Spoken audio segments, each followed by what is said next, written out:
সবর করে। ভদ্রলোক আমাকে বলেন কি জানেন ভাই, বাবার মৃত্যুর কারণে তো আমি কান্না করতেছি না, আমি তো আরো অবাক হয়ে গেছি। বলে কি কান্নার দিকে একবার অবাক হয়েছি, আবার অবাক হয়েছে যে বললো বাবার মৃত্যুর কারণে কান্না করছে না, তো কেন কান্না করছে?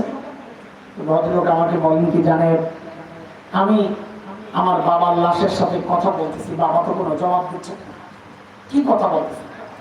আমি বাবাকে জিজ্ঞেস করতেছি, ও বাবা, আমাকে উচ্চ শিক্ষায় শিক্ষিত করার জন্য তুমি তোমার জীবন যৌবন সব শেষ করলা, সুখ আনন্দ সব বিসর্জন দিলা, হয়তো তুমি সফল হয়েছ, আমি ডক্টর হয়েছি, পিএইচডি করেছি, হয়তো তুমি সফল হয়েছ, কিন্তু বাবা আমাকে জবাব দাও, এত কিছু পড়াইলা জীবনে আমারে, এখন আমি তোমার জানাজা পড়বো, লাশ সামনে, ও বাবা জবাব দাও, জানাজায় কি পড়বো এটা কেন শিখাইলা না?